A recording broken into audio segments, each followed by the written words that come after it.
थौरमसिंग संदोक्तुना तहंजरिबसी 91.2 megahertz ता संदोक्सरिबा diamond radio की अनिसुबा थौरम परिनी हौजिक अदोमना ताबिरिबसी हौजी अमुक मयामगदमक खुदल तमननबगदमक सेम सादुना पुजरकलिबसी डायमंड दा इसै सकनसी Hariba थौरमसिगी live phone in programme की थौरमनी ngasiगी थौरमसिदा मयामना कॉल तौबिरक्तुना इसैसागी खोइदाजबा पाम्बीबा इसैसिंग सकपिरक्तुना ngasiगी थौरमसिदा हेन मपुंग फाबा थौरम अमा ओइननबा सिनबा मतमदा मयामना तेंबांगबियु हाइबा वफमजे थमजरगा ngasiगी इसैसंगनसि हाइबा थौरमसिगी ओइनदि कोइगी पिकलिबा इसासिंगी ओइना खुदोंग चाबसिमदि थमजद्रे अंगांसिंगी थौरम हाइदना नोंमाइजिंग नुमित्ता थमजरिबा अंगांगी थौरमदा पिकलिबा इसासिंगी ओइना खुदोंग चाबसि थमजरि मरमसिना मपा अमा ओइबसिंगना ngasiगी थौरमसिदा पिकलिबा इसासिंगदि सरुक याहनबिरक्तननबा इखोइगी माइकेदगी निंगसिंगजरि ngasiगी थमजरिबा लाइव फोन इन प्रोग्राम की थौरमसिगी दमक थमजरिबा telephone number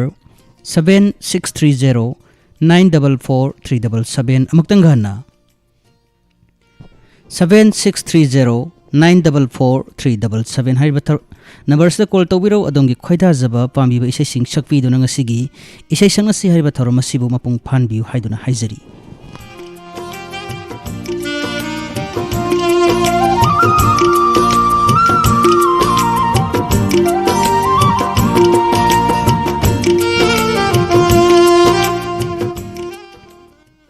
hello Hello, good evening, sir. Good evening अहान बदा इसागी मिंगले फंगसी खंगजगी Sir, actually, I'm calling you, sir. थगसरी चेरंजना ngasiगी Ahaan बा फास्ट कॉलर ओइना फंगजबा करम्बा खोइदाजबा पाम्बीबा इसै सकपीगदौबा लेगिसे Sir, कहोगी अखोगी असेल अमरजिना नरेंद्र निंगोमोगी में तकिया दा नगर बनहारी से जमती सकते सर होय अदुदी इसै से हौरसिरो आई सा हो जरागे होय होय हौबिरो अदुदी इसै गे पाम्बी इसै कोइ पन तामिनसिको सर हौबिरो कयद नग्नारम बनो नंगाईगी पुंची से कयद नग्नारम बनो नंगाईगी पुंची से ngasibi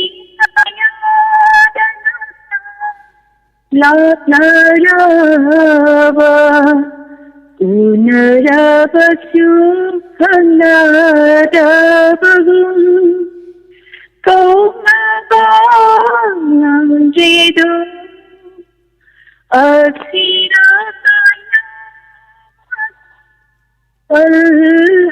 Alhaibadu Kayad Nagnaram Banu Aibu uraga nuktaram binang ngasidi kari hainada udliba aibu uraga nuktaram binang ngasidi kari hainada bahudliba hamingani mahansi nandithamoida ingjabasi natana hangjabadi amrido ingjabasi natana hangjabadi amredo kayad nagnaram banu nangaigi punsi se ngasidi tayana lapnarava unaravasu hanadavagum Jedu Asirataya Alhaibadu Kayad Nagnaram Banu Hai Kinumanan बड़ी मेहरबानी थमोगी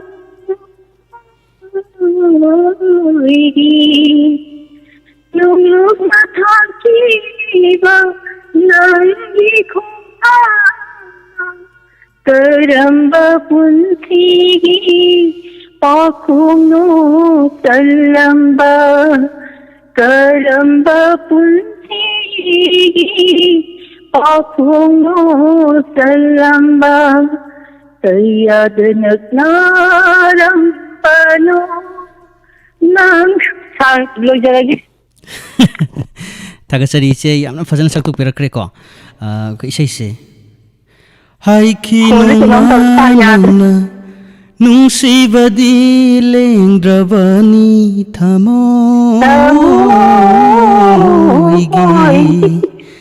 नुलुकना थांखिबा नंगी खोंथांना नुलुकना थांखिबा नंगी खोंथांना करंबा पुंसीगी पाउखोंनो चलंबा करंबा पुंसीगी पाउखोंनो चलंबा कयादा नकनारंगनो नंग आइगी पुंसी से ngasidi kayada nakna lapnaraba. Thank you isi Ranjana yapna phasa saktok beragre ko thank you sa thagachari ise adudi ise mathangi caller da khudong chaba se pijarage aduga thank you hoi thagachari taram nokchari mathangi caller da khudong chaba se pijage aduga karam karam ise singsal I haiba se khoi myam panna yengminana bagi tanja se mok lomina singa sigi thamjari ba telephone number 7630944377. Hello. The person you are speaking with has put your call on Line C kogi atopata call tawraga leisille aduna mathangi caller da khudong chaba si pijage samaina ngasi gi thormasri yamna tangna tawbani na mayam yamna fajaba thorama ohensi aiba wafam si thamjari. Hello. Hello. 796 na loiban number ni line si su tana jaba si phangjadri mathangi caller da khudong chaba si pijage line si kakjare waro biroi amuk tang hanna try to biro aduga adumgi khoida jaba sai sing sakna ba thorang si tawmina si. Hello. Hello. Ahan bada isagi mingale fam kasi khangjage Sarai tabani ko bomdagi lukhoi sa thagachari khonjel che tajabada thamoi gese thak thak thak nik padung tawi ko yamna fajabe se ka selak taw mali karam bese sakadoino ongtang khangjage dana Sarai matam gi bani tu jamdagi sai masakage haurasiro oisa hoi hoi haubiro ai gi punsi nanga kari thongai aiga undo ke ngamde pubawari ai gi punsi na kari thongai aiga undo ke ngamde pubawari Katlun putning wakal gitan nada ning simami tada balamda aigi pulsi nanga kari thoni aiga maman raujaba aigi kairaba pulsi Matham kaida pura sige maman yaudaba aigi kairaba tulsi matham kaida pura sige angau banong lai kundogle mahum Angau banong lai kundogle mahum Chatle aidi achu chatle ꯂꯨꯅꯤꯄꯨꯛꯅꯤ ꯋꯥꯈꯜꯒꯤ ꯇꯝꯌꯥꯗ ꯅꯤꯡꯁꯤꯡꯃꯅꯤ ꯇꯥꯗ꯭ꯔꯕ ꯂꯝꯗ ꯂꯩꯃꯟ ꯆꯟꯈ꯭ꯔꯕ ꯑꯥꯁꯥ ꯀꯦꯜꯂꯣꯅꯦ ꯅꯪꯁꯨ ꯑꯩꯒꯤ ꯁꯪꯁꯥꯔ ꯃꯟꯁꯤꯜꯂꯛꯂꯤ ꯂꯩꯃꯟ ꯆꯟꯈ꯭ꯔꯕ ꯑꯥꯁꯥ ꯀꯦꯜꯂꯣꯅꯦ ꯅꯪꯁꯨ ꯑꯩꯒꯤ ꯁꯪꯁꯥꯔ ꯃꯟꯁꯤꯜꯂꯛꯂꯤ ꯃꯪꯂꯥꯟꯗ ꯇꯥꯎꯔꯦ ꯑꯩꯍꯥꯛꯀꯤ ꯊꯋꯥꯏ ꯃꯪꯂꯥꯟꯗ ꯇꯥꯎꯔꯦ ꯑꯩꯍꯥꯛꯀꯤ ꯊꯋꯥꯏ ꯆꯠꯂꯤ ꯑꯩꯒꯤ ꯑꯊꯨ ꯆꯠꯂꯤ ꯆꯠꯂꯨꯅꯤ ꯄꯨꯛꯅꯤꯡ ꯋꯥꯈꯜꯒꯤ ꯇꯝꯌꯥꯗ ꯅꯤꯡꯁꯤꯡꯃꯅꯤ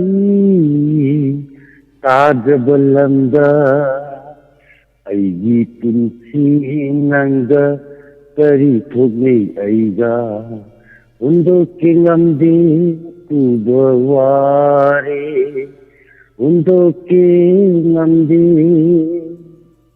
ꯄꯨꯕ ꯋꯥꯔꯦ ꯂꯣꯏꯖꯔꯦ ꯊꯥꯒꯠꯆꯔꯤ ꯑꯣꯟꯊꯣꯛꯅ ꯐꯖꯅ ꯏꯁꯩꯁꯤ ꯃꯌꯦꯛ ꯑꯃ ꯐꯥꯎꯕ ꯂꯥꯟꯗꯅ ꯌꯥꯝꯅ ꯐꯖꯅ ꯁꯛꯄꯤꯔꯛꯏ ꯏꯁꯩꯁꯦ ꯆꯤꯟꯐꯥ ꯑꯗꯨꯃꯛ ꯍꯥꯟꯅꯗꯒꯤ ꯄꯨꯔꯒ ꯂꯩꯕꯤꯕ꯭ꯔꯥ ꯅꯠꯇ꯭ꯔꯒꯅ ꯉꯁꯤꯁꯦ ꯏꯁꯩ ꯁꯛꯅꯁꯤ ꯂꯩ ꯍꯥꯏꯕꯒꯤ ꯊꯧꯔꯝꯁꯦ ꯈꯪꯕꯤꯕꯗꯒꯤ ꯉꯁꯥꯏ ꯈꯛꯇꯪ ꯑꯣꯏꯅ ꯑꯗꯨꯃꯛ ꯆꯤꯟꯐꯥ ꯄꯨꯕꯤꯕ꯭ꯔꯥ ꯃꯁꯤꯕꯨ ꯀꯃꯥꯏꯅ ꯇꯧꯒꯦ ꯌꯥꯝꯅ ꯐꯖꯅ ꯁꯛꯄꯤꯔꯛꯈ꯭ꯔꯦ ꯁꯥꯔ ꯑꯩ ꯍꯥꯟꯅ ꯃꯌꯦꯛꯁꯦ ꯏꯁꯩꯁꯦ ꯈꯔ ꯄꯥꯝꯖꯕꯅꯤꯅ ꯑꯩ ꯏꯁꯩꯒꯤ ꯃꯌꯦꯛꯁꯤ ꯏꯁꯩ ꯈꯔ ꯑꯗꯨꯝ ꯃꯌꯦꯛ ꯐꯥꯔꯒ ꯑꯗꯨꯝ ꯂꯩꯖꯩ ꯍꯣꯏ ꯑꯗꯣ ꯉꯁꯤꯒꯤ ꯊꯧꯔꯝ ꯑꯁꯤꯗ ꯁꯨꯃꯥꯏꯅ ꯁꯔꯨꯛ ꯌꯥꯕꯁꯤꯗꯤ ꯉꯁꯤꯅ ꯑꯍꯥꯟꯕꯔꯣ ꯃꯃꯥꯡꯗ ꯊꯧꯔꯝ ꯁꯔꯨꯛ ꯌꯥꯈꯤꯕꯒ ꯂꯩꯔꯕ꯭ꯔꯣ ꯁꯥꯔ ꯑꯩ ꯏꯁꯩ ꯁꯛꯅꯕꯤꯒꯤꯗꯤ ꯑꯗꯨꯝ ꯑꯌꯥꯝꯕꯅ ꯐꯪꯉꯦ ꯑꯗꯨ ꯏꯁꯩ ꯈꯟꯕꯤꯁꯦ ꯍꯣꯏ ꯃꯁꯤꯁꯤ ꯈꯛꯇꯪꯗꯤ ꯐꯪꯕꯗ ꯈꯤꯇꯪ ꯋꯥꯕ ꯑꯗꯒꯤ ꯑꯇꯩ ꯑꯇꯩꯒꯤ ꯑꯦꯂꯦꯅꯥꯜ ꯀꯩꯀꯩ ꯂꯣꯏꯅ ꯐꯪꯖꯩ ꯄꯨꯡ ꯋꯥꯔꯣꯟ ꯐꯪꯖꯩ ꯊꯥꯒꯠꯆꯔꯤ ꯑꯩꯈꯣꯏꯒꯤ ꯔꯟꯖꯤꯇꯥ ꯀꯩꯁꯥꯝ ꯔꯟꯖꯅꯥ ꯍꯤꯖꯝ ꯇꯣꯛꯄꯝ ꯑꯇꯣꯟ ꯀꯣ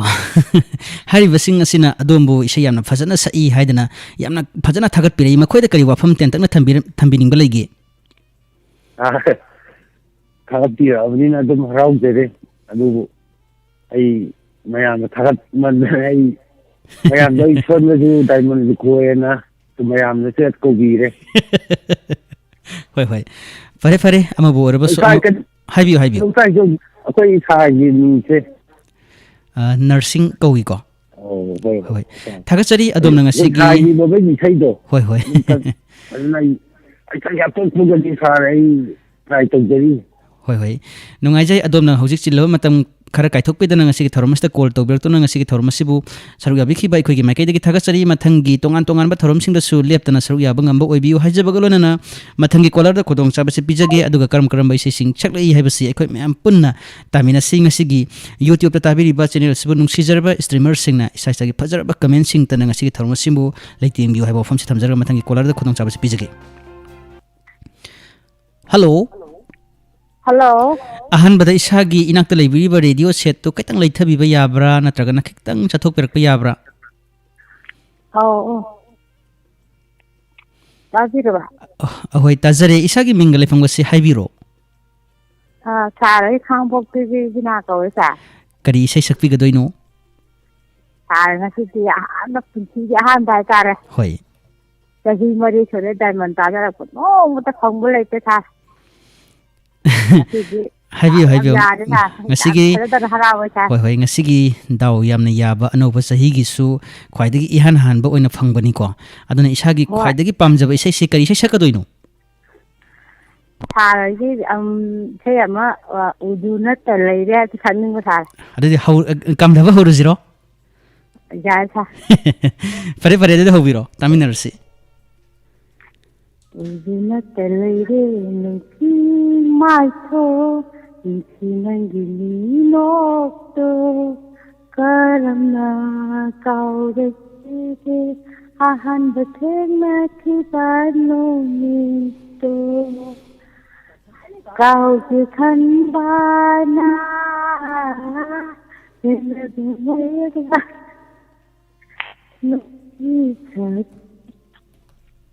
ꯊꯝꯖꯔꯒꯦ. ꯌꯥꯝꯅ ꯐꯖꯅ ꯁꯛꯇꯣꯛꯄꯤꯔꯝꯕꯅꯤꯀꯣ. ꯎꯗꯨꯅꯇ ꯂꯩꯔꯦ ꯅꯨꯡꯁꯤ ꯃꯥꯏꯊꯣꯡ ꯅꯨꯡꯁꯤ ꯅꯪꯒꯤ ꯁꯛꯇꯝꯗꯣ ꯀꯔꯝꯅ ꯀꯥꯎꯔꯁꯤꯒꯦ ꯑꯍꯥꯟꯕ ꯊꯦꯡꯅꯈꯤꯕ ꯅꯨꯃꯤꯠꯇꯣ ꯀꯥꯎꯒꯦ ꯈꯟꯕꯅ ꯍꯦꯟꯅꯗꯨ ꯃꯩꯁꯛ ꯍꯦꯜꯂꯛꯂꯦ ꯅꯨꯡꯁꯤ ꯁꯛꯇꯝꯗꯣ. ꯃꯇꯦꯡ ꯑꯃꯇꯪ ꯊꯧꯒꯜ ꯇꯧꯖꯕꯅꯤ, ꯊꯥꯒꯠꯆꯔꯤ. ꯑꯗꯣ ꯉꯁꯤꯒꯤ ꯊꯧꯔꯝ ꯑꯁꯤꯗ ꯏꯁꯥꯒꯤ ꯑꯍꯥꯟꯕ ꯑꯣꯏꯅꯁꯨ ꯀꯣꯜ ꯐꯪꯕꯅꯤ. ꯏꯁꯥꯒꯤ ꯊꯃꯣꯏꯗ ꯀꯔꯤ ꯐꯥꯎꯈꯤ? ꯍꯜꯂꯣ. ꯂꯥꯏꯟꯁꯤ ꯑꯩꯈꯣꯏꯅ ꯉꯥꯡꯕꯁꯤ ꯇꯥꯕꯤꯗ꯭ꯔꯦ. ꯂꯥꯏꯟꯁꯤ ꯀꯛꯆꯔꯦ. ꯋꯥꯔꯧꯕꯤꯔꯣꯏ. ꯃꯊꯪꯒꯤ ꯀꯣꯂꯔꯗ ꯈꯨꯗꯣꯡꯆꯥꯕꯁꯤ ꯄꯤꯖꯒꯦ. ꯑꯗꯨꯒ ꯀꯔꯝꯕ ꯉꯁꯤꯒꯤ ꯊꯧꯔꯝ ꯑꯁꯤꯗ ꯏꯁꯩ ꯁꯛꯂꯦ ꯍꯥꯏꯕꯁꯤ ꯑꯩꯈꯣꯏ ꯃꯌꯥꯝ ꯄꯨꯟꯅ ꯌꯦꯡꯃꯤꯟꯅꯅꯕꯒꯤ ꯇꯥꯟꯖꯥꯁꯤ ꯂꯧꯃꯤꯟꯅꯁꯤ. ꯍꯜꯂꯣ. ꯍꯜꯂꯣ. ꯇꯥꯖꯔꯤꯌꯦ. ꯏꯁꯥꯒꯤ ꯃꯤꯡꯒ ꯂꯩꯐꯝꯒꯁꯨ ꯑꯃꯨꯛꯇꯪ ꯍꯥꯏꯕꯤꯌꯨꯕ. ꯄꯨꯈꯥꯎꯗꯒꯤ ꯏꯃꯥ ꯃꯦꯝ ꯑꯃ ꯃꯥꯜꯂꯤꯀꯣ. ꯍꯣꯏ, ꯏꯃꯥꯅꯦ. ꯊꯥꯒꯠꯆꯔꯤ ꯏꯃꯥ ꯀꯣꯜ ꯇꯧꯕꯤꯔꯛꯄ. ꯂꯥꯏꯟꯁꯤꯁꯨ ꯍꯦꯛꯇ ꯀꯛꯈꯤꯕꯗ ꯉꯥꯏꯔꯤꯀꯣ. ꯑꯗꯨꯒ ꯍꯦꯛꯇ ꯀꯣꯜ ꯐꯪꯕꯤꯔꯦ. ꯑꯅꯧꯕ ꯆꯍꯤ ꯑꯍꯥꯟꯕ ꯏꯁꯩ ꯐꯪꯕꯅꯦ. ꯏꯃꯥꯁꯨ ꯌꯥꯝ ꯍꯔꯥꯎꯋꯦ. ꯍꯣꯏ ꯍꯣꯏ. ꯑꯗꯣ ꯄꯨꯈꯥꯎꯒꯤ ꯃꯥꯏꯀꯩꯁꯦ ꯏꯃꯥ ꯍꯧꯖꯤꯛꯁꯦ ꯑꯩꯈꯣꯏꯒꯤ ꯔꯦꯗꯤꯑꯣꯗ ꯇꯥꯔꯤꯅꯤꯀꯣ.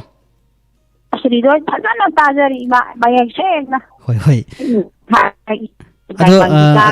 ꯑꯗꯣ ꯌꯥꯝꯅ ꯇꯥꯡꯅ ꯐꯪꯕ ꯇꯥꯟꯖꯥꯅꯤ. ꯏꯃꯥꯒꯤ ꯀꯔꯝꯕ ꯏꯁꯩ ꯁꯛꯄꯤꯒꯗꯣꯏꯅꯣ? ꯏꯁꯩ ꯑꯃ ꯍꯦꯛꯇ ꯁꯛꯆꯔꯛꯑꯒꯦ ꯏꯃꯥ. ꯑꯗꯨꯝ ꯍꯣꯏ ꯍꯣꯏ. ꯑꯗꯨꯗꯤ ꯍꯧꯔꯁꯤꯔꯣ? ꯍꯧꯔꯁꯤ. ꯍꯧꯕꯤꯔꯣ ꯍꯧꯕꯤꯔꯣ. ꯍꯧꯖꯔꯛꯑꯒꯦ. ꯍꯧꯕꯤꯔꯣ. ꯅꯨꯡꯁꯤꯅꯕ ꯍꯩꯔꯣꯏꯇꯥ ꯀꯥꯏꯅꯔꯒ ꯋꯥꯔꯤ ꯅꯨꯡꯁꯤꯅꯕ ꯍꯩꯔꯣꯏꯇꯥ ꯀꯥꯏꯅꯔꯒ ꯋꯥꯔꯤ ꯅꯨꯡꯁꯤ ꯃꯥꯒꯤ ꯋꯥꯈꯜꯗ ꯇꯨꯝꯕ ꯈꯪꯗꯕꯅꯤ ꯀꯥꯏꯅꯔꯕ ꯃꯇꯝꯗ ꯊꯥꯕꯜ ꯐꯔ ꯑꯍꯤꯡꯗ ꯑꯆꯤꯛꯄ ꯊꯤꯕꯅꯤ ꯀꯥꯎꯒꯅꯨ ꯅꯨꯡꯁꯤꯅꯕ ꯍꯩꯔꯅꯨꯀ ꯀꯥꯏꯅꯔꯒ ꯋꯥꯔꯤ ꯅꯨꯡꯁꯤ ꯃꯥꯒꯤ ꯋꯥꯈꯜꯗ ꯇꯨꯝꯕ ꯆꯥꯕ ꯈꯪꯗꯕꯅꯤ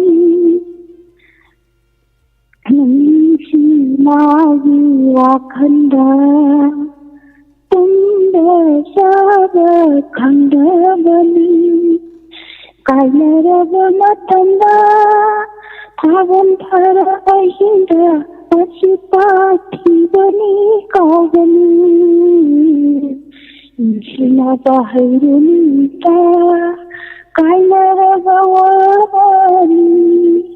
이봐 담마게. 이마 ꯌꯥꯝꯅ ꯐꯖꯅ ꯏꯁꯩꯁꯦ ꯁꯛꯇꯣꯛꯄꯤꯔꯛꯈ꯭ꯔꯦ.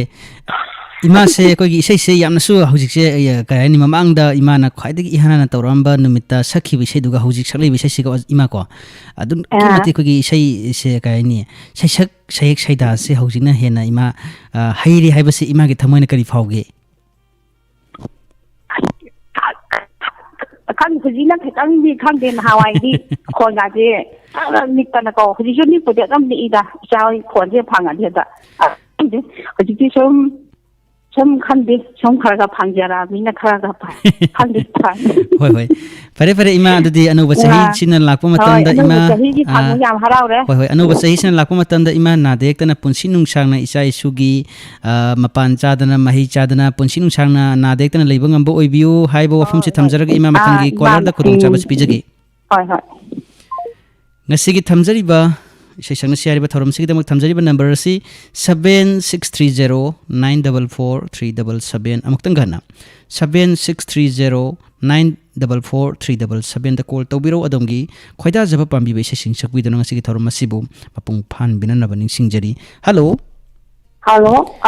ꯐꯣꯟ ꯇꯧꯖꯔꯛꯏ ꯁꯒꯣꯜ ꯇꯣꯡꯕꯗꯒꯤ ꯑꯣꯏꯅꯥꯝ ꯄꯨꯔꯅꯤꯃꯥ ꯗꯦꯕꯤ. ꯁꯒꯣꯜ ꯇꯣꯡꯕꯗꯒꯤ ꯑꯣꯏꯅꯥꯝ ꯄꯨꯔꯅꯤꯃꯥ ꯍꯥꯏꯕꯤꯕꯅꯤꯀꯣ.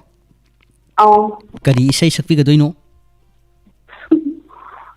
이제 할이가 할 때, yamna so haraubibusu male phone phone harauine hoi hoi akhoi harauba henmalasu isai se mayai da tatkini ko aduna harauba sina horen akhoi isai sakpa logar kanda punna harau minersi ko aduna adom gi isai kari isai nongtang khangjauge ba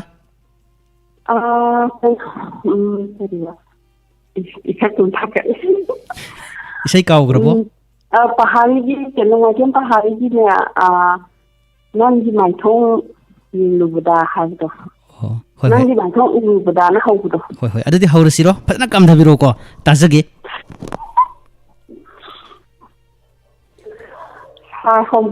hobiro hobiro ji mai thong urubada sajibu gulam na ikai jadi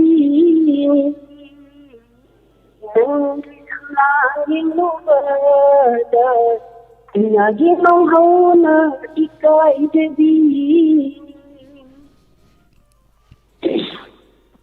tak khilai na rom na pada tin sampana samtida tak khilai na rom na pada ini sampana samtida Lairangi phajaba singin tiba Lairangi phajaba singin tiba Mujana pantang jadi Lairangi mai thurubada Sajibu gulama ikai jadi Lairangi samlang nubada Inagi nong hauna ikai jadi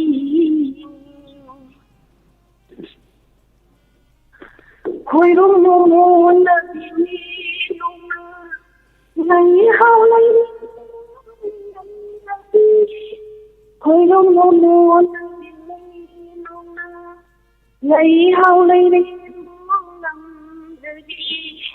Khoi rong na bini sa thăm ba la Ini sabung jadi, kau lebih momon bingung, lagi hal rindu jadi, kau lebih nak hambana, ini sabung jadi, karena lagi letalu dikaji.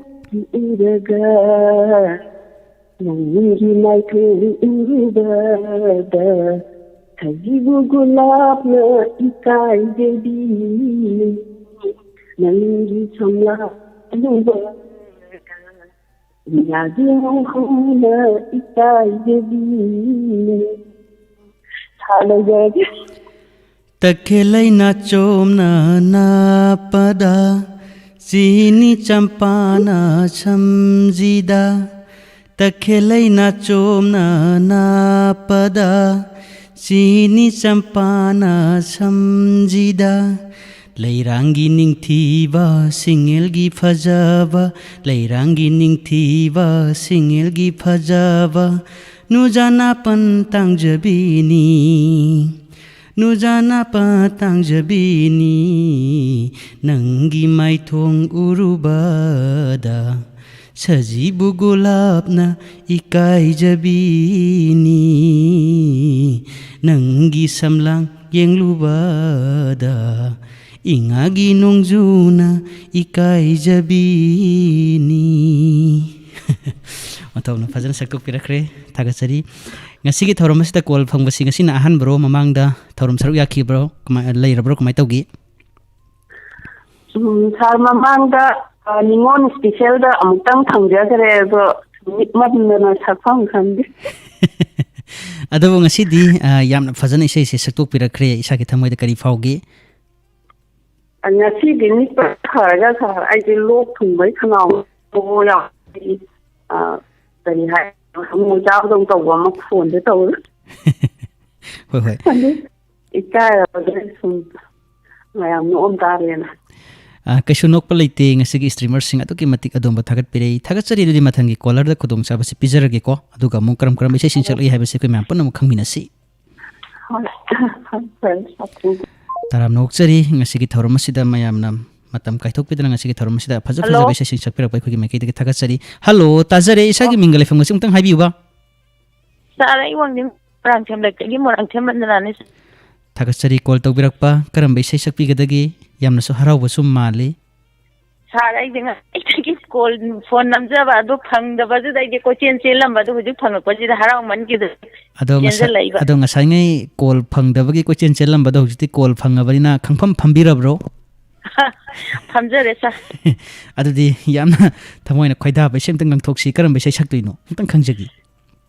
Sara ye hamomna bana sakpa isai ama kadang matau tamjage tawbani sa. Adudi haurasira. Haujaragi sa. Hoi haubiro.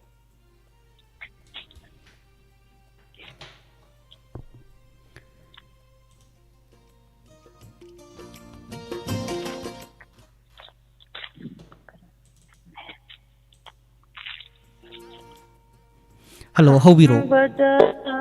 Haujaragi sa. Hoi. Khangbada warida Pungchigi maija Karamna kokani maijagse Khangbada warida Pungchigi maija Karamna kokani maijagse Maijagse punaba Khone Nangmigi oina satringai Nangmigi oina satringai Shibasuna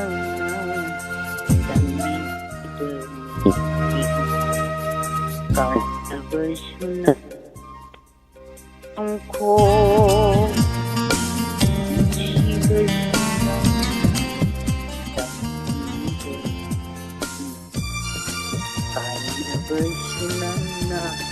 Taglang ko Banglawa Tanglada Nikipina Daw tagi Banglawa Tanglada Nikipina Daw Khangbada warida nungshigi maija Karamla kokani maija the Nangna tiramda nungshigi laijal sing Nangna tiramba Nukchigi laijal singna Akshigi mairi Thona chaglakle Kariki ayuba Nukshiba Shiva Shuk Wabashe Khangbada warida Nungshigi maija Karamna kokani maija Karamna kokani maija kokani maija Thagachari ngasigi thorom asida domna khwaidagi khoidajaba isem kak sakpiramba khoigi maikaidagi ngakhoi leitana haraujai mathangi tongan ba thorom singdasu adomna khoigi thorom sarug yabirakanda thorom sing asibu hena mapung phaba thorom ama soidana maki ohen birakani haibagi thajabasi thamjaraga mathangi collar dama khodong chabasi pijagi aduga karam bai se singsal ei habase khoi mam pona mu yigminasi. Thanks you. Taram noksari ngasigi thamjariba number 7630944377 hariba numbers ta call tobiro. Hello. Hello. Good evening, sir. Taram noksari kana oibirabano. ꯂꯝꯗꯦꯡ ꯑꯋꯥ ꯂꯩꯀꯥꯏꯗꯒꯤ ꯆꯥꯟꯗꯅꯤꯅꯦ ꯁꯥꯔ. ꯊꯥꯒꯠꯆꯔꯤ ꯌꯥꯝꯅ ꯍꯔꯥꯎꯕꯤꯕ ꯃꯥꯜꯂꯦ ꯈꯣꯟꯖꯦꯜꯁꯦ ꯌꯥꯝꯅ ꯅꯧꯊꯔꯛꯏꯀꯣ. ꯑꯣ ꯍꯔꯥꯎꯋꯦ ꯁꯥꯔ. ꯍꯣꯏ ꯍꯣꯏ ꯀꯔꯤ ꯏꯁꯩ ꯁꯛꯄꯤꯒꯗꯣꯏꯅꯣ? ꯑꯣꯂꯥꯡ ꯊꯥꯒꯤ ꯋꯥꯡꯕꯗꯁꯨ ꯐꯤꯂꯝꯒꯤꯅꯦ ꯁꯥꯔ. ꯍꯣꯏ ꯍꯣꯏ. ꯑꯔꯥꯝꯕꯝ ꯖꯃꯨꯅꯥꯅ ꯁꯛꯄ ꯈꯪꯕꯤꯗꯦ ꯂꯩꯆꯤꯟꯒꯤ ꯃꯩꯆꯥꯛ ꯍꯥꯏꯕꯗꯣ. ꯂꯩꯆꯤꯜꯒꯤ ꯃꯩꯆꯥꯛ ꯅꯣꯡꯂꯤꯡꯅ ꯈꯪꯕꯤꯗꯦꯅ ꯇꯧꯕꯗꯣ. ꯍꯣꯏ ꯍꯣꯏ ꯁꯥꯔ ꯑꯗꯨꯝꯇ ꯇꯥꯖꯒꯦꯕ. ꯉꯁꯤꯗꯤ ꯇꯥꯕ ꯌꯥꯗ꯭ꯔꯦꯀꯣ, ꯑꯗꯣꯝꯅ ꯁꯛꯑꯒ ꯑꯩꯈꯣꯏꯗ ꯇꯥꯍꯟꯕꯤꯒꯗꯧꯅꯤ. ꯑꯣ ꯑꯗꯨ ꯑꯣꯏꯔꯗꯤ ꯁꯥꯔ ꯀꯩꯅꯣ ꯇꯧꯋꯦ. ꯌꯥꯝꯅ ꯀꯩꯅꯣ ꯐꯨꯟꯗꯗꯤ ꯐꯥꯖꯗ꯭ꯔꯦ, ꯑꯗꯨꯒ ꯃꯇꯦꯛ ꯈꯤꯇꯪ ꯐꯥꯕꯗ ꯑꯗꯨꯝ ꯁꯛꯆꯔꯛꯑꯒꯦ. ꯍꯣꯏ ꯍꯣꯏ ꯌꯥꯔꯦ ꯌꯥꯔꯦ, ꯌꯥꯝꯅ ꯅꯨꯡꯉꯥꯏꯖꯩ. ꯉꯁꯤꯒꯤ ꯁꯨꯡꯁꯛꯃꯛ ꯁꯛꯑꯣꯏ ꯍꯥꯏꯕ ꯋꯥꯐꯝꯁꯤꯅ ꯇꯣꯉꯥꯟꯅ ꯊꯝꯈ꯭ꯔꯀꯥꯟꯗ ꯃꯇꯦꯛ ꯑꯃꯇꯪ ꯑꯣꯏꯔꯒꯁꯨ ꯀꯣꯜ ꯇꯧꯔꯛꯄꯒꯤ ꯌꯥꯝꯅ ꯇꯥꯡꯅ ꯐꯪꯕ ꯇꯥꯟꯖꯥꯅꯤ ꯈꯟꯕꯤꯔꯀꯥꯟꯗ ꯃꯌꯥꯝꯗ ꯃꯇꯦꯛ ꯑꯃ ꯇꯥꯍꯟꯕꯤꯔꯝꯒꯦꯅ ꯍꯥꯏꯕꯤꯔꯛꯏꯁꯦ, ꯁꯤꯅꯕꯨ ꯍꯦꯟꯅ ꯄꯦꯟꯖꯔꯦ. ꯍꯧꯔꯁꯤꯔꯣ? ꯍꯧꯖꯔꯛꯑꯒꯦꯀꯣ ꯁꯥꯔ. ꯍꯣꯏ ꯍꯣꯏ ꯍꯧꯕꯤꯔꯣ ꯍꯧꯕꯤꯔꯣ. ꯈꯪꯕꯤꯗꯦ ꯂꯩꯆꯤꯟꯒꯤ ꯃꯩꯆꯥꯛ ꯅꯣꯡꯂꯤꯛꯅꯁꯨ ꯈꯪꯕꯤꯗꯦ ꯂꯩꯆꯤꯟꯒꯤ ꯃꯩꯆꯥꯛ. ꯁꯤꯅ ꯌꯥꯖꯔꯦ ꯁꯥꯔ. ꯊꯥꯒꯠꯆꯔꯤ ꯊꯥꯒꯠꯆꯔꯤ, ꯌꯥꯝꯅ ꯐꯖꯈ꯭ꯔꯦ. ꯂꯩꯆꯤꯜꯒꯤ ꯃꯩꯆꯥꯛ ꯅꯣꯡꯂꯤꯛꯅ ꯈꯪꯕꯤꯗꯦ, ꯏꯆꯦꯜꯒꯤ ꯃꯩꯆꯥꯛ ꯏꯔꯩꯅꯁꯨ ꯎꯕꯤꯗꯦ, ꯊꯃꯣꯏ ꯃꯩꯆꯥꯛ. ꯌꯥꯝꯅ ꯐꯖꯅ ꯏꯁꯩ ꯁꯛꯇꯣꯛꯄꯤꯔꯛꯄ ꯊꯥꯒꯠꯆꯔꯤ. ꯁꯥꯔꯒꯤ ꯈꯣꯟꯖꯦꯜꯁꯤ ꯌꯥꯝ ꯐꯖꯩꯌꯦ. ꯁꯨꯝ ꯃꯌꯥꯝꯒꯤ ꯄꯥꯡꯅꯕ ꯍꯥꯏꯅ ꯇꯧꯖꯔꯤꯅꯤ. ꯃꯌꯥꯝꯅ ꯊꯥꯒꯠꯄꯤꯔꯛꯄꯁꯦ ꯑꯩꯈꯣꯏꯒꯤ ꯑꯋꯥꯕ ꯈꯨꯗꯤꯡ ꯀꯧꯖꯔꯦ. ꯊꯥꯒꯠꯆꯔꯤ. ꯃꯊꯪꯒꯤ ꯀꯣꯂꯔꯗ ꯈꯨꯗꯣꯡꯆꯥꯕꯁꯤ ꯄꯤꯖꯒꯦ. ꯃꯊꯪꯒꯤ ꯊꯧꯔꯝꯗꯁꯨ ꯁꯔꯨꯛ ꯌꯥꯕꯤꯔꯛꯎ ꯍꯥꯏꯕ ꯋꯥꯐꯝꯁꯤ ꯊꯝꯖꯔꯒ ꯃꯊꯪꯒꯤ ꯀꯣꯂꯔꯗ ꯈꯨꯗꯣꯡꯆꯥꯕ ꯄꯤꯖꯔꯤ. ꯊꯦꯡꯛ ꯌꯨ ꯁꯥꯔ. ꯇꯔꯥꯝ ꯅꯣꯛꯆꯔꯤ. ꯉꯁꯤꯒꯤ ꯊꯧꯔꯝ ꯑꯩꯈꯣꯏꯒꯤ ꯌꯨꯇ꯭ꯌꯨꯕꯇ ꯇꯥꯕꯤꯔꯤꯕꯁꯤꯡꯅ ꯌꯥꯝꯅ ꯐꯖꯅ ꯀꯃꯦꯟ ꯇꯧꯕꯤꯔꯛꯏ. ꯑꯩꯈꯣꯏꯒꯤ ꯃꯥꯏꯀꯩꯗꯒꯤ ꯉꯝꯈꯩ ꯂꯩꯇꯅ ꯊꯥꯒꯠꯆꯔꯤ. ꯍꯜꯂꯣ ꯍꯜꯂꯣ, 778ꯅ ꯂꯣꯏꯕ ꯅꯝꯕꯔꯅꯤ. ꯂꯥꯏꯟꯁꯦ ꯇꯥꯟꯅꯕꯁꯤ ꯉꯝꯖꯗ꯭ꯔꯦ, ꯀꯛꯆꯔꯒꯦ. ꯑꯃꯨꯛꯇꯪꯒ ꯍꯟꯅ ꯇ꯭ꯔꯥꯏ ꯇꯧꯕꯤꯔꯛꯎ. 778ꯅ ꯂꯣꯏꯕ ꯅꯝꯕꯔ ꯌꯥꯔꯒꯗꯤ ꯑꯃꯨꯛꯇꯪꯒ ꯍꯟꯅ ꯇ꯭ꯔꯥꯏ ꯇꯧꯕꯤꯔꯛꯎ. ꯃꯇꯝꯁꯨ ꯂꯩꯔꯤꯕꯅꯤꯅ, ꯑꯗꯨꯅ ꯃꯊꯪꯒꯤ ꯀꯣꯂꯔꯗ ꯈꯨꯗꯣꯡꯆꯥꯕꯁꯤ ꯄꯤꯖꯒꯦ. ꯍꯜꯂꯣ ꯍꯜꯂꯣ, 978ꯅ ꯂꯣꯏꯕ ꯅꯝꯕꯔꯅꯤ. ꯁꯤꯁꯨ ꯇꯥꯟꯅꯕꯁꯤ ꯉꯝꯖꯗ꯭ꯔꯦ, ꯂꯥꯏꯟ ꯀꯛꯆꯔꯦ. ꯑꯃꯨꯛꯇꯪꯒ ꯍꯟꯅ ꯇ꯭ꯔꯥꯏ ꯇꯧꯕꯤꯔꯛꯎ. ꯉꯁꯤꯒꯤ ꯇꯥꯟꯅꯗꯕꯁꯦ ꯑꯩꯈꯣꯏꯒꯤ ꯅꯦꯠꯋꯥꯔꯛꯀꯤ ꯄ꯭ꯔꯣꯕ꯭ꯂꯦꯝꯁꯨ ꯌꯥꯝꯅ ꯆꯥꯎꯅꯗꯃꯛ ꯂꯩꯕ, ꯑꯗꯨꯅ ꯃꯌꯥꯝ ꯇꯥꯟꯅꯗꯕꯁꯤ ꯊꯣꯛꯑꯦ. ꯃꯁꯤꯒꯤꯗꯃꯛ ꯍꯜꯂꯣ ꯍꯜꯂꯣ, ꯇꯥꯕꯤꯔꯕ꯭ꯔꯥ? ꯍꯜꯂꯣ, 746ꯅ ꯂꯣꯏꯕ ꯅꯝꯕꯔꯅꯤ. ꯂꯥꯏꯟꯗꯤ ꯇꯥꯟꯅꯔꯦ ꯑꯗꯨꯕꯨ ꯈꯨꯝꯕꯤꯔꯛꯇ꯭ꯔꯦ. 746ꯅ ꯂꯣꯏꯕ ꯅꯝꯕꯔ. ꯍꯜꯂꯣ, ꯇꯥꯕꯤꯕ꯭ꯔꯣ? ꯋꯥꯔꯧꯕꯤꯔꯣꯏ. 746ꯅ ꯂꯣꯏꯕ ꯅꯝꯕꯔꯁꯤ ꯃꯇꯨꯡꯗ ꯀꯣꯜ ꯇꯧꯔꯛꯄꯗ ꯂꯧꯈꯠꯆꯔꯔꯣꯏꯒꯦ ꯃꯦꯝ. ꯃꯊꯪꯒꯤ ꯀꯣꯂꯔꯗ ꯈꯨꯗꯣꯡꯆꯥꯕꯁꯤ ꯄꯤꯖꯔꯤ.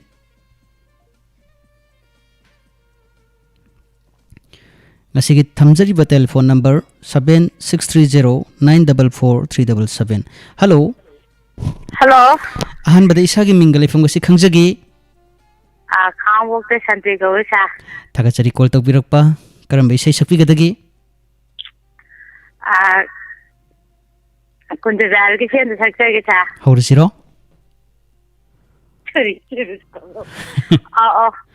ꯍꯧꯕꯤꯔꯣ ꯍꯧꯕꯤꯔꯣ. ꯎꯅꯅꯤ ꯈꯟꯅ ꯂꯥꯛꯄꯅꯤ, ꯎꯅꯗꯍꯟꯕ ꯇꯥꯔꯦꯗꯣ, ꯂꯥꯛꯂꯝꯃꯤ ꯍꯥꯏꯅ ꯇꯝꯕꯤꯌꯨꯀꯣ, ꯉꯥꯏꯔꯝꯃꯤ ꯍꯥꯏꯅ ꯍꯥꯏꯕꯤꯌꯨ, ꯂꯥꯛꯂꯝꯃꯤ ꯍꯥꯏꯅ ꯇꯝꯕꯤꯌꯨꯀꯣ,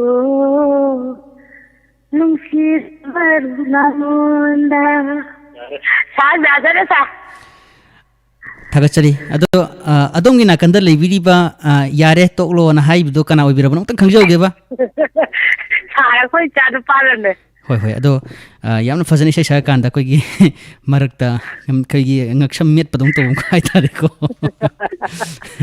ꯑꯩꯈꯣꯏ ꯆꯥꯔꯄꯥꯗ ꯇꯥꯅꯤꯡꯗ꯭ꯔꯤꯕ ꯅꯪ ꯐꯣꯟꯗ ꯅꯨꯡꯁꯤꯀꯠꯇꯣ ꯍꯣꯏ ꯍꯣꯏ ꯑꯃꯕꯨ ꯑꯣꯏꯔꯕꯁꯨ ꯑꯗꯣꯝꯅ ꯁꯛꯄ ꯏꯁꯩꯗ ꯏꯆꯥꯃꯛꯅ ꯇꯥꯅꯤꯡꯗ꯭ꯔꯒꯁꯨ ꯃꯌꯥꯝꯅ ꯍꯔꯥꯎꯅ ꯁꯣꯝꯗ ꯇꯥꯔꯤ ꯍꯥꯏꯕꯁꯤꯃꯗꯤ ꯃꯇꯝ ꯂꯩꯕ ꯈꯤꯕꯤꯛꯇ ꯀꯧꯕꯤꯒꯅꯨ ꯊꯥꯒꯠꯆꯔꯤ ꯃꯊꯪꯒꯤ ꯀꯣꯂꯔꯗ ꯈꯨꯗꯣꯡꯆꯥꯕꯁꯤ ꯄꯤꯖꯒꯦ ꯑꯗꯨꯒ ꯀꯔꯝꯕ ꯏꯁꯩꯁꯤꯡ ꯁꯛꯂꯛꯏ ꯍꯥꯏꯕꯁꯤ ꯑꯩꯈꯣꯏ ꯃꯌꯥꯝ ꯄꯨꯟꯅ ꯌꯦꯡꯃꯤꯟꯅꯁꯤ ꯃꯊꯪꯒꯤ ꯀꯣꯂꯔ ꯉꯥꯏꯖꯒꯦ ꯑꯗꯨꯒ ꯉꯁꯥꯏ ꯃꯃꯥꯡꯗ 746ꯅ ꯂꯣꯏꯕ ꯅꯝꯕꯔ ꯀꯣꯜ ꯇꯧꯔꯒꯁꯨ ꯃꯁꯤ ꯑꯩꯈꯣꯏꯅ ꯈꯨꯗꯣꯡꯆꯥꯕꯁꯤ ꯄꯤꯖꯔꯔꯣꯏ ꯃꯔꯝꯗꯤ ꯀꯣꯜꯁꯤ ꯇꯥꯟꯅꯔꯀꯥꯟꯗ ꯈꯨꯝꯕꯤꯔꯛꯇꯕꯒꯤꯗꯃꯛ ꯊꯧꯔꯝꯁꯤ ꯍꯦꯟꯅ ꯃꯥꯏꯊꯤꯅꯅꯕ ꯍꯥꯏꯇꯥꯔꯦꯀꯣ ꯑꯗꯨꯒꯨꯝꯕ ꯑꯃꯈꯛ ꯇꯧꯕꯤꯔꯛꯄ ꯍꯥꯏꯇꯥꯔꯦ ꯍꯜꯂꯣ ꯍꯜꯂꯣ ꯑꯍꯥꯟꯕꯗ ꯏꯁꯥꯒꯤ ꯃꯤꯡꯒ ꯂꯩꯐꯝꯒꯁꯤ ꯍꯥꯏꯕꯤꯌꯨ ꯁꯥꯍꯤꯕꯁꯤ call ꯈꯨꯅꯧꯗꯒꯤ Davidson ꯃꯥꯡꯊꯦꯝ Davidson Moirangthem ꯉꯍꯥꯟꯁꯨ ꯇꯥꯕꯤꯅꯤꯡꯗ call ꯇꯧꯔꯝꯃꯤ ꯑꯗꯨꯕꯨ ꯄꯥꯏꯈꯠꯄꯒꯤ ꯇꯥꯟꯖꯥꯁꯦ ꯑꯩꯈꯣꯏꯒꯤ ꯌꯧꯗꯕ ꯍꯥꯏꯇꯥꯔꯦꯀꯣ ꯑꯗꯨꯅ ꯂꯥꯏꯟꯁꯦ ꯇꯠꯈ꯭ꯔꯦ ꯗꯦꯕꯤꯁꯟ ꯉꯁꯤꯒꯤ ꯊꯧꯔꯝ ꯑꯁꯤꯅ ꯑꯗꯣꯝꯕ ꯇꯔꯥꯝ ꯅꯣꯛꯆꯔꯤ ꯀꯔꯝꯕ ꯈꯣꯏꯗꯥꯖꯕ ꯏꯁꯩ ꯁꯛꯄꯤꯒꯗꯣꯏꯅꯣ ꯁꯥꯔ ꯂꯩꯃ ꯐꯤꯂꯝꯗꯒꯤꯅꯦ ꯍꯣꯏ ꯍꯃꯣꯝ ꯁꯗꯥꯅ ꯁꯛꯄ ꯏꯁꯩꯗꯨꯝꯇ ꯁꯛꯆꯒꯦ ꯍꯧꯔꯁꯤꯔꯣ ꯁꯥꯔ ꯍꯧꯖꯔꯒꯦ ꯍꯧꯕꯤꯔꯣ ꯅꯤꯡꯁꯤꯡꯕ ꯅꯪꯅ ꯅꯨꯡꯁꯤꯕꯒꯤ ꯃꯃꯤꯅꯤ ꯅꯤꯡꯁꯤꯡꯕ ꯅꯪꯅ ꯅꯨꯡꯁꯤꯕꯒꯤ ꯃꯃꯤꯅꯤ ꯃꯤꯑꯣꯏꯕ ꯃꯄꯣꯛꯀꯤ ꯇꯥꯏꯕꯪ ꯈꯣꯡꯆꯠꯇ ꯀꯥꯏꯅꯈ꯭ꯔꯕ ꯀꯌꯥꯒꯤ ꯊꯃꯣꯏꯅ ꯅꯪꯅ ꯑꯃꯨꯕ ꯂꯩꯆꯤꯜꯒꯨꯝ ꯑꯩꯒꯤ ꯄꯨꯟꯁꯤꯕꯨꯁꯨ ꯃꯝꯍꯟꯕꯤꯔꯤ ꯀꯥꯎꯔꯒꯦ ꯈꯜꯂꯨꯕ ꯃꯤꯀꯨꯞꯇ ꯊꯃꯣꯏꯅꯨꯡꯒꯤ ꯃꯩꯁꯥꯛꯇꯤ ꯍꯦꯟꯅ ꯑꯁꯨꯝ ꯃꯩ ꯋꯥꯏꯔꯛꯂꯤ ꯀꯥꯎꯔꯒꯦ ꯈꯜꯂꯨꯕ ꯃꯤꯀꯨꯞꯇ ꯊꯃꯣꯏꯅꯨꯡꯒꯤ ꯃꯩꯁꯥꯛꯇꯤ ꯍꯦꯟꯅ ꯑꯁꯨꯝ ꯃꯩ ꯋꯥꯏꯔꯛꯂꯤ ꯃꯤꯠꯀꯤ ꯄꯤꯔꯥꯡꯅ ꯈꯣꯡꯂꯣꯏ ꯑꯣꯏꯗꯨꯅ ꯂꯤꯂꯒꯤ ꯄꯨꯟꯁꯤꯁꯦ ꯏꯊꯜꯂꯛꯇ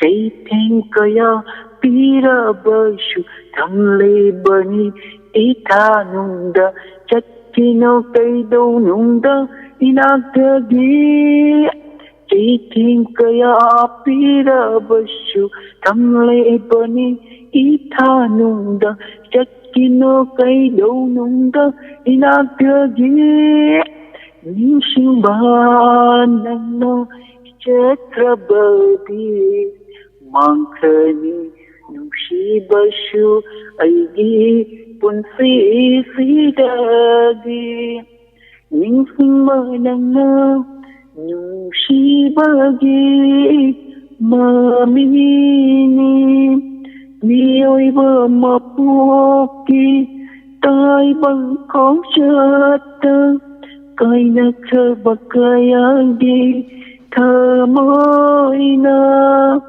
ꯅꯪꯅ ꯑꯃꯨꯕ ꯂꯩꯆꯤꯜꯒꯨꯝ ꯑꯩꯒꯤ ꯄꯨꯟꯁꯤꯕꯨꯁꯨ ꯃꯝꯍꯟꯕꯤꯔꯤ ꯑꯩꯒꯤ ꯄꯨꯟꯁꯤꯕꯨꯁꯨ ꯃꯝꯍꯟꯕꯤꯔꯤ ꯆꯥꯁꯥꯔ ꯂꯣꯏꯁꯤꯟꯖꯔꯒꯦ ꯊꯥꯒꯠꯆꯔꯤ ꯗꯦꯕꯁꯟ ꯉꯁꯤꯒꯤ ꯊꯧꯔꯝ ꯑꯁꯤꯗ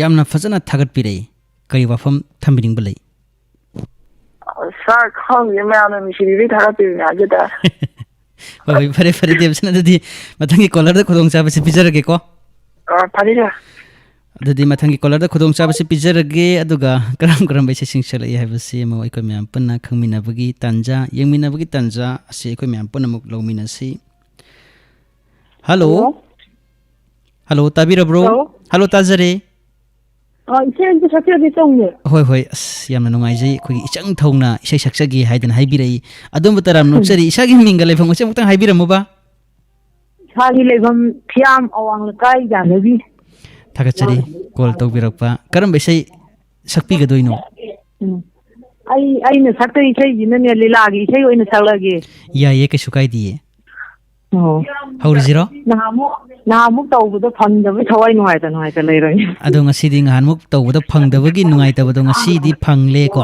ꯑꯗꯨꯅ ꯅꯨꯡꯉꯥꯏꯇꯕ ꯑꯥꯎ ꯌꯥꯝ ꯈꯨꯗꯤꯡꯃꯛ ꯍꯔꯥꯎ. ꯅꯨꯡꯉꯥꯏꯇꯕ ꯈꯨꯗꯤꯡꯃꯛ ꯂꯥꯞꯅ ꯊꯝꯕꯤꯈ꯭ꯔꯣ ꯑꯗꯨꯒ ꯐꯪꯕꯒꯤ ꯇꯥꯟꯖꯥꯁꯤꯗ ꯏꯁꯥꯒꯤ ꯈ꯭ꯋꯥꯏꯗꯒꯤ ꯈꯣꯏꯗꯥꯖꯕ ꯂꯤꯂꯥꯒꯤ ꯏꯁꯩꯁꯦ ꯁꯛꯄ ꯍꯧꯔꯁꯤꯔꯥ? ꯍꯣꯏ. ꯑꯥꯎ. ꯍꯧꯕꯤꯔꯣ. ꯅꯗꯤ ꯂꯦꯞꯇꯕ ꯌꯥꯝꯖꯗꯤ ꯅꯅꯥꯛꯇ ꯉꯥꯏꯍꯥꯛꯇꯪ ꯂꯥꯞꯅ ꯌꯦꯡꯖꯔꯝꯂꯒ ꯍꯥꯏꯅꯔꯝꯗꯥꯏꯗ ꯈꯨꯠ ꯍꯥꯏꯅꯕꯗꯨꯅ hainaramdai khut hainabaduna kiyagi inji amoise kiyagi inji amoise dunalapan ujaba ikuta noke tauba nangi simbana ibu tarama kaubira ibu tarama kaubira iri thamoshna haraugai dile saba dina nata ngai hatang lapna ingeram laga kai naram dai da khut hai na badu ingergi ingi thamoise aigi asana aigi wakhana nungsinangbu aina kaudaroi matik sadrabana nungsinangbu nunsirure nasigidamat airu ko nasigidamat airu warunko winadinitaba nandudinanata ay hatang napna ingeran laga kai naramdai da khut hai na baduna ingergi hamoise ingergi hamoise loijarage si ai yam sangna sayano warorabun kaisu nungaitaba lejade yamna fajana saktopirai isei kogi yamna fajana saklei haidana kogi hemabati ningthaujamna yamna fajana comment tobirai ko adu isei se karamba lilagi isei no lila maming dong tang haibiramba yabro lila dudi ai su yam kuirabani na hudi di akoi chahi yankai ga manga kadu sure akoi na yenga gudi chahi tara tare nipan de yengi bani na kaudi kauraba hoi adubu isei se yamna su fajai hoi adubu isei se yamna tangna lila amda sakhi isei se adamak thiba matam de adamak waraga daba adugum labai isei ni adubu adongi wakhalda hanjin bidana ko isei se yamna fajana saktuk pirai masigi damak thagasari mathangi color da khudong sa basi mu pijagi ko yam haram yam nuai thank you taramok sari mathangi color da khudong sabase pijage aduga mu karam karam bai sing saklai haibase koi mayam punna yengminasi ngasigi diamond dai sai sangna si haiba thorum asida mayamna isai yamna fajana sakpire adubu hore losilak pasaruk ta haki mai kai dagi isai amtang sakna nabu thorang tawjari adubu mayam gi gunna kanbadagi isai se soiga dawribra masigi tanjam su kitang lei hai tare mayam warau biroi hello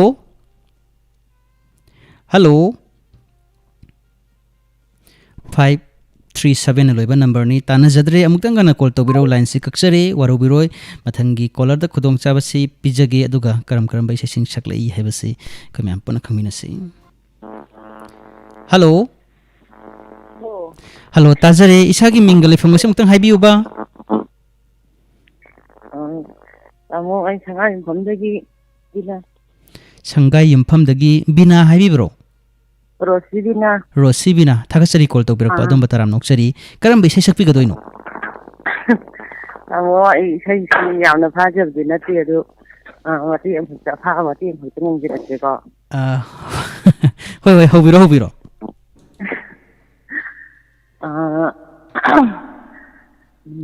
ꯎꯅꯕ ꯐꯪꯗꯕꯁꯨ ꯃꯐꯥꯎꯗꯤ ꯄꯥꯍꯜꯂꯦ ꯃꯐꯥꯎꯗꯨ ꯇꯥꯔꯒ ꯃꯨꯟꯅ ꯌꯦꯡꯖꯒꯦ ꯎꯅꯕ ꯐꯪꯗꯕꯁꯨ ꯃꯐꯥꯎꯗꯤ ꯄꯥꯍꯜꯂꯦ ꯃꯐꯥꯎꯗꯨ ꯇꯥꯔꯒ ꯃꯨꯟꯅ ꯌꯦꯡꯖꯒꯦ Unavanamika, nanakali kamiya, naginatayya, hanhandere hanba, hayyamula pidaya, hayyisuhide, inazakandatu, napayitahayi.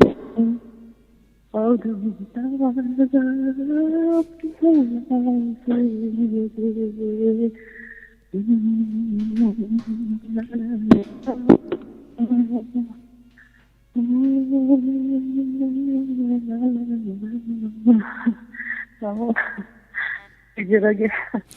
Takachari, Yam Fazani Shakpire, other say, Yam Suki and Sakudon to be Imungi music Taki Hadana Pakat Pibroka Maitogi.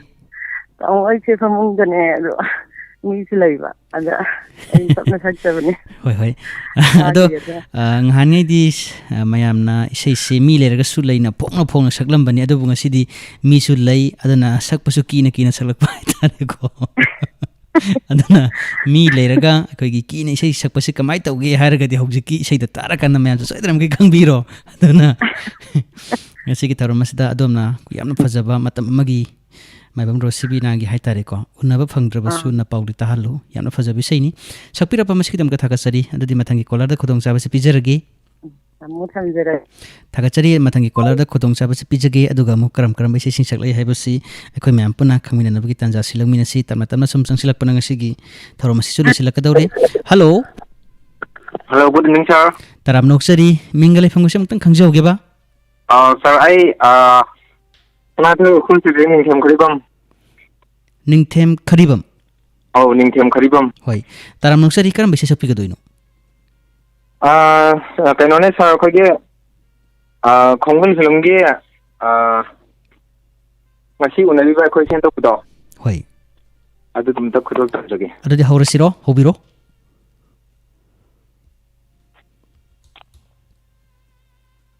Nasi Unariva.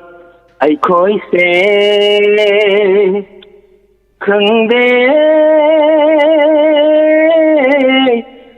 haying na kari thong lagaba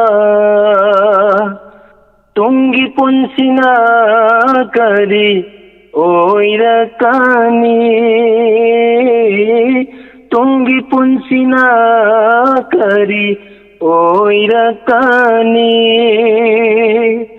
Kalubadano Nankiba Kanghode Nasi Unariba Aikoi se Kangde Hayana Kuri Toglagaba Nongma Siragaloiraba Mi oi mapokse Nai hat piramla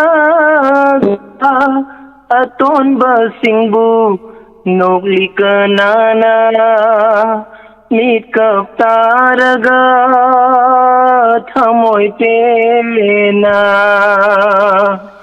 Nong masiragaloy raba Mi oi mapokse Nai hat piramlaga Aton basingbu Noglika nana ꯃꯤꯀꯞ ꯇꯥꯔꯒ ꯊꯃꯣꯏ ꯄꯦꯟꯅ ꯇꯦꯜꯂꯕ ꯄꯨꯟꯁꯤꯒꯤ ꯂꯝꯕꯤ ꯑꯁꯤꯗ ꯑꯆꯧꯄꯤꯁꯛ ꯀꯔꯤꯒꯤ ꯊꯝꯕꯤꯔꯝꯂꯤ ngasi unariba ꯑꯩꯈꯣꯏꯁꯦ ꯈꯪꯗꯦ ꯍꯌꯦꯡ ꯀꯔꯤ ꯊꯣꯛꯂꯒꯕ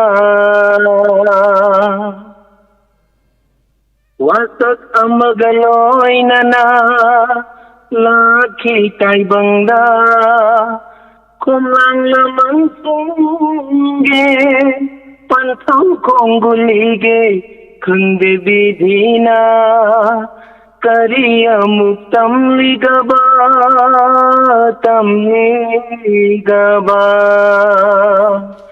ꯋꯥꯁꯛ ꯑꯃꯒ ꯂꯣꯏꯅꯅ ꯂꯥꯛꯈꯤ ꯇꯥꯏꯕꯪꯗ ꯈꯣꯝꯂꯥꯡ ꯂꯃꯟꯁꯤꯡꯒꯤ ꯄꯟꯊꯧ ꯈꯣꯡꯒꯨꯜꯂꯤꯒꯦ ꯈꯪꯗꯦ ꯕꯤꯙꯤꯅ ꯀꯔꯤ ꯑꯃꯨꯛ ꯇꯝꯂꯤꯒꯕ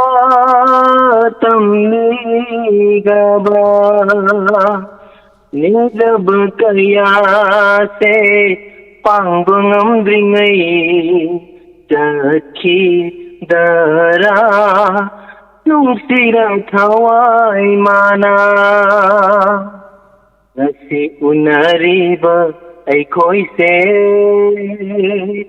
ꯈꯪꯗꯦ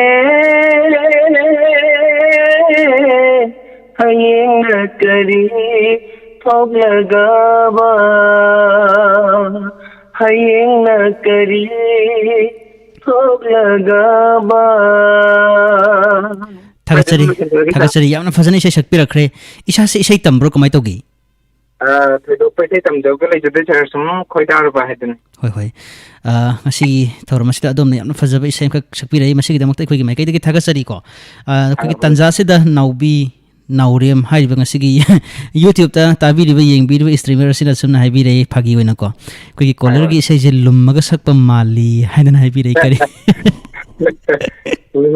ꯑꯩꯕꯨ ꯅꯨꯡꯁꯤꯕꯤꯕ ꯊꯥꯒꯠꯄꯤꯔꯛꯄ ꯊꯥꯒꯠꯄ ꯐꯣꯡꯗꯣꯛꯆꯔꯤ ꯇꯔꯥꯝꯅ ꯑꯣꯛꯆꯔꯤꯅ ꯑꯩꯒꯤ ꯁꯥꯏꯠꯇꯒꯤꯁꯨ ꯍꯥꯏꯖꯒꯦ ꯏꯁꯇ꯭रीꯃꯔ ꯃꯌꯥꯝꯗ ꯑꯃꯗꯤ ꯗꯥꯏꯃꯟꯒꯤ ꯔꯦꯗꯤꯑꯣ ꯁ꯭ꯇꯥꯐꯁꯤꯡ ꯑꯦꯡꯀꯔꯁꯤꯡ ꯃꯌꯥꯝꯗ ꯊꯥꯒꯠꯆꯔꯤ ꯑꯗꯣꯝꯅ ꯊꯥꯒꯠꯄꯤꯔꯛꯄ ꯑꯩꯈꯣꯏꯒꯤ ꯃꯥꯏꯀꯩꯗꯒꯤꯁꯨ ꯉꯝꯈꯩ ꯂꯩꯇꯅ ꯊꯥꯒꯠꯆꯔꯤ ꯃꯊꯪꯒꯤ ꯇꯣꯉꯥꯟ ꯇꯣꯉꯥꯟꯕ ꯊꯧꯔꯝꯁꯤꯡꯗꯁꯨ ꯑꯗꯣꯝꯅ ꯀꯣꯜ ꯇꯧꯕꯤꯔꯛꯂꯒ ꯉꯁꯤꯒꯨꯝꯅ ꯊꯧꯔꯝꯁꯤꯡ ꯁꯔꯨꯛ ꯌꯥꯕ ꯉꯝꯕ ꯑꯣꯏꯕꯤꯌꯨ ꯍꯥꯏꯕ ꯋꯥꯐꯝꯁꯤ ꯊꯝꯖꯔꯒ ꯃꯊꯪꯒꯤ ꯀꯣꯂꯔꯗ ꯈꯨꯗꯣꯡꯆꯥꯕꯁꯤꯃꯨꯛ ꯄꯤꯖꯒꯦ ꯉꯁꯤꯒꯤ ꯊꯧꯔꯝ ꯗꯥꯏꯃꯟꯗ ꯏꯁꯩ ꯁꯛꯅꯁꯤ ꯍꯥꯏꯕ ꯊꯧꯔꯝ ꯑꯁꯤꯒꯤ ꯂꯥꯏꯚ ꯐꯣꯟ ꯏꯟ ꯄ꯭ꯔꯣꯒ꯭ꯔꯥꯝꯒꯤ ꯊꯧꯔꯝ 7630944377 ꯍꯜꯂꯣ ꯍꯜꯂꯣ ꯏꯁꯥꯒꯤ ꯃꯤꯡꯒ ꯂꯩꯐꯝꯒꯁꯤ ꯈꯪꯖꯒꯦ ꯊꯧꯕꯥꯜ ꯅꯤꯉꯣꯝꯕꯝ ꯎꯊꯥ ꯂꯩꯀꯥꯏꯗꯒꯤ ꯃꯤꯡ ꯀꯔꯤ ꯀꯧꯒꯦ ꯆꯥꯎꯕ ꯆꯥꯎꯕ ꯀꯔꯤ ꯏꯁꯩ ꯁꯛꯀꯅꯤ ꯏꯁꯩ ꯑꯃꯇꯪ ꯁꯛꯆꯒꯦ ꯏꯁꯩꯁꯦ ꯍꯧꯔꯁꯤꯔꯣ ꯌꯥꯝꯅ ꯍꯔꯥꯎꯕ ꯃꯥꯜꯂꯦ ꯆꯥꯎꯕꯀꯣ ꯍꯣꯏ ꯍꯧꯖꯔꯒꯦ ꯍꯧꯕꯤꯔꯣ ꯄꯨꯟꯁꯤꯒꯤ ꯑꯉꯟꯕ ꯅꯨꯡꯁꯤꯔꯕ ꯂꯥꯛꯂꯔꯣꯏ ꯃꯇꯝꯗꯣ ꯑꯃꯨꯛ ꯍꯟꯅ ꯄꯨꯟꯁꯤꯒꯤ ꯑꯉꯟꯕ ꯅꯨꯡꯁꯤꯔꯕ ꯂꯥꯛꯂꯔꯣꯏ ꯃꯇꯝꯗꯣ ꯑꯃꯨꯛ ꯍꯟꯅ ꯅꯪꯒꯤ ꯑꯩꯒꯤ ꯅꯨꯡꯁꯤ ꯋꯥꯔꯤꯗ ꯃꯤꯄꯨꯝ ꯈꯨꯗꯤꯡꯅ ꯀꯂꯛꯅ ꯁꯣꯟꯅꯈꯤꯕꯅꯤ ꯅꯪꯒꯤ ꯑꯩꯒꯤ ꯅꯨꯡꯁꯤ ꯋꯥꯔꯤꯗ ꯃꯤꯄꯨꯝ ꯈꯨꯗꯤꯡꯅ ꯀꯂꯛꯅ ꯁꯣꯟꯅꯈꯤꯕꯅꯤ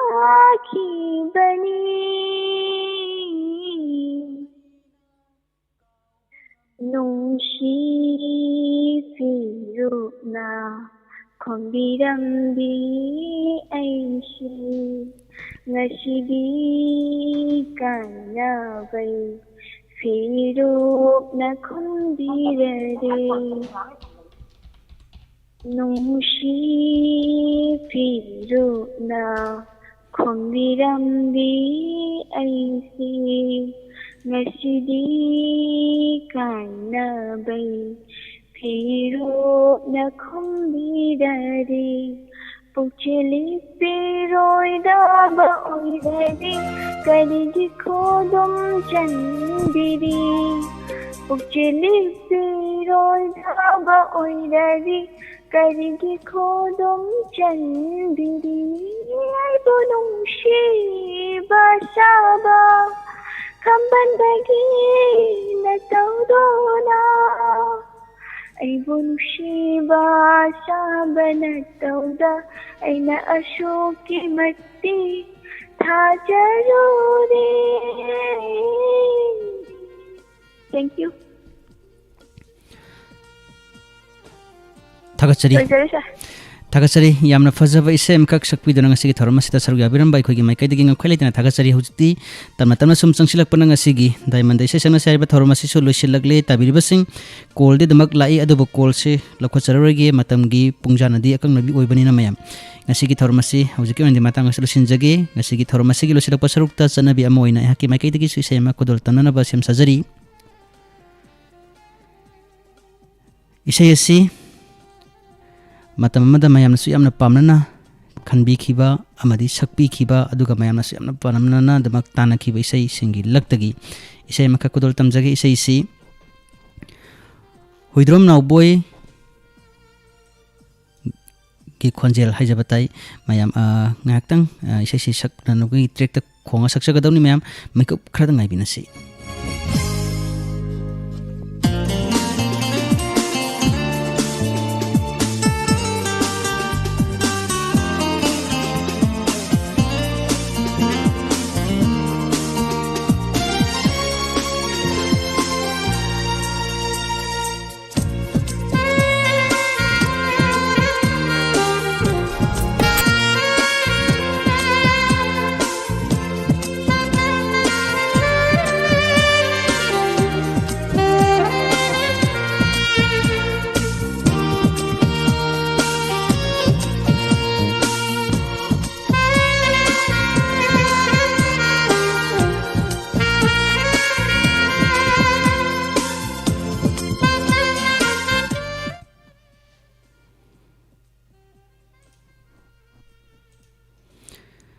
tabiribasing hojik adongidama khodol tamjagadori baisai isi mayamda sem sabalo jari mayam puna isi tamina ba tharong to minersi isi matamada huidrom nawboy amadi maibam rosibina ani ge punba khonjel da khetri mayum kishor kumar na sayengba ji surchandra sharma na serang ki ba isaini nangbu kayada nungsiba aina kawbu ngamjadi mikup amata haidra seri baisai mayam amati ma khodol tamjagi tabiribasing sakhibulang ki ba yorba su tabiribasing na puksil chawna ngapina na baning singjari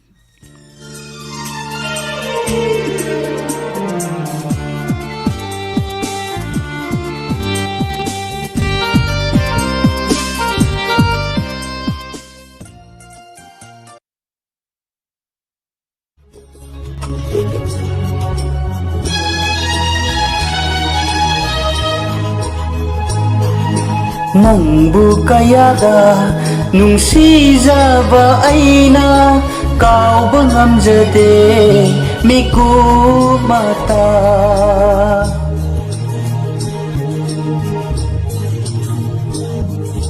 Nangbu kayada nungsijaba aina kauba ngamjade miku mata lotuna thamjari aina nangi saktam lachari thamoi nungda thawai ni khana nangbu kayada nungsijaba aina kauba ngamjade miku mata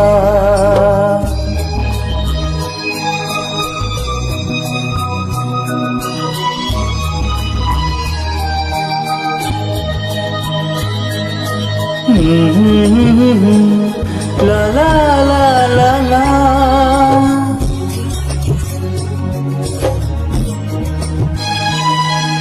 nangbu yengjabana apenba oiri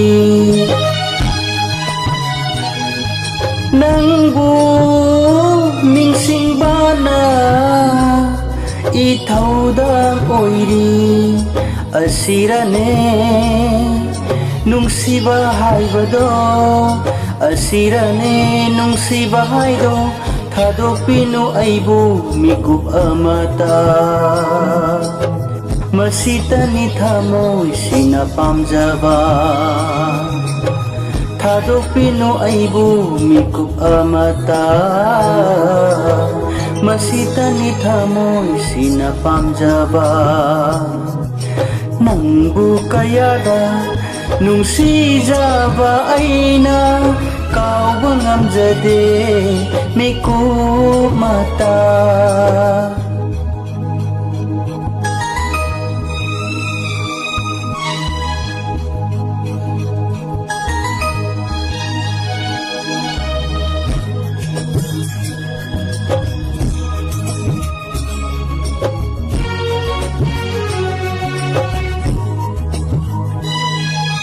ꯂꯦꯡꯗꯅ ꯂꯩꯖꯅꯤꯡꯉꯤ ꯅꯪꯇꯒꯤ ꯅꯥꯛꯇ ꯅꯪꯒꯤ ꯆꯝꯂꯕ ꯋꯥꯉꯥꯡ ꯇꯥꯔꯒ ꯑꯁꯤꯔꯅꯦ ꯅꯨꯡꯁꯤꯕ ꯍꯥꯏꯕꯗೋ ꯑꯁꯤꯔꯅꯦ ꯅꯨꯡꯁꯤꯕ ꯍꯥꯏꯗꯣ ꯄꯨꯟꯁꯤꯒꯤ ꯅꯅꯥꯛꯇ ꯂꯩꯍꯟꯕꯤꯌꯨ ꯑꯩꯕꯨ ꯃꯁꯤꯇꯅꯤ ꯊꯃꯣꯏꯁꯤꯅ ꯄꯥꯝꯖꯕ ꯄꯨꯟꯁꯤꯒꯤ ꯅꯅꯥꯛꯇ ꯂꯩꯍꯟꯕꯤꯌꯨ ꯑꯩꯕꯨ ꯃꯁꯤꯇꯅꯤ ꯊꯃꯣꯏꯁꯤꯅ ꯄꯥꯝꯖꯕ ꯅꯪꯕు ꯀꯌꯥꯗ ꯅꯨꯡꯁꯤꯖꯕ ꯑꯩꯅ ꯀꯥꯎꯕ ꯉꯝꯖꯗꯦ ꯃꯤꯀꯨꯞ ꯃꯇ